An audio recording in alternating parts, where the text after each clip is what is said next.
Sophia Qureshi, and Wing Commander Vyomika Singh for this briefing. With that, I hand over the floor to Foreign Secretary. Sir. Thank you, Ranveer. Good evening. Thank you all for joining for this briefing.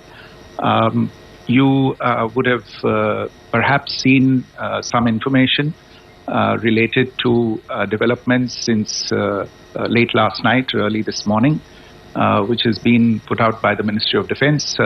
Just in case it has been missed, I will request Colonel Sophia Qureshi and Wing Commander Vyomika Singh to just update you and fill you in on the details. Thank you, sir. Operation Sindoor पर 7 मई 2025 को हुई press conference के दौरान भारत ने अपनी प्रतिक्रिया को केंद्रित, संतुलित और गैर उत्तेजक बताया था। यह विशेष रूप से स्पष्ट किया गया था कि पाकिस्तानी सैन्य ठिकानों को निशाना नहीं बनाया गया।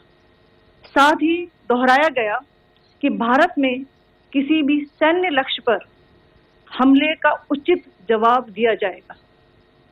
7 से 8 मई 2025 की रात को पाकिस्तान ने उत्तरी और पश्चिमी भारत में स्थित कई सैन्य ठिकानों को, जैसे कि अवंतीपुरा, श्रीनगर, जम्मू, पठानकोट, अमृतसर, कपूरथला, जालंधर, लुधियाना, आदमपुर, भटिंडा, चंडीगढ़, नाल, फलौदी, उत्तरलाई और भुज पर ड्रोन और मिसाइलों से हमला करने का प्रयास किया।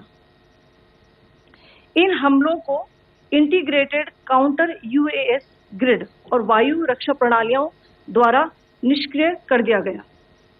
इन हमलों का मलबा कई स्थानों से बरामद हुआ, जो कि पाकिस्तानी हमलों का प्रमाण है। On the night of 7th May 2025, Pakistan attempted to engage a number of military targets in northern and western India using drones and missiles.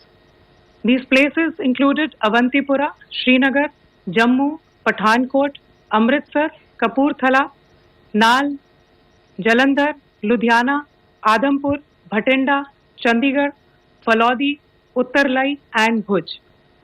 These were neutralized by the integrated counter unmanned aerial system and other air defense systems. The debris of these attacks is now being recovered from a number of locations that prove the Pakistani attacks. आज सुबह भारतीय सशस्त्र बलों ने पाकिस्तान के कई स्थानों पर वायु रक्षा रडार और प्रणालियों को निशाना बनाया। भारत की प्रतिक्रिया समान क्षेत्र में समान तीव्रता के साथ की गई। यह विश्वसनीय रूप से ज्ञात हुआ कि लाहौर में स्थित एक वायु रक्षा प्रणाली को निष्क्रिय कर दिया गया। Today morning, Indian Armed Forces targeted air defense radars and systems at a number of locations in Pakistan. Indian response has been in the same domain with the same intensity as Pakistan. It has been reliably learnt that an air defense system at Lahore has been neutralized. Pakistan ने नियंत्रण रेखा पर आकरण गोलीबारी की तीव्रता बढ़ा दी है, जिसमें कुपवाड़ा, बारामूला, उरी, पुंछ, मेंढर और राजौरी क्षेत्रों में मोर्टार और भारी तोपखाने का इस्तेमाल किया जा रहा है।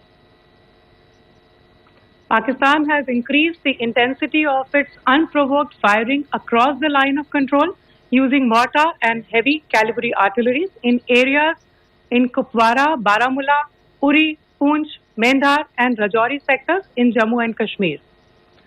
16 innocent lives have been lost, including 3 women and 5 children, due to the Pakistani firing. Here too, India was compelled to respond to bring mortar and artillery fire from Pakistan to a halt. Indian Armed Forces reiterate their commitment to non-escalation, provided it is respected by the Pakistan military. Jai Hind.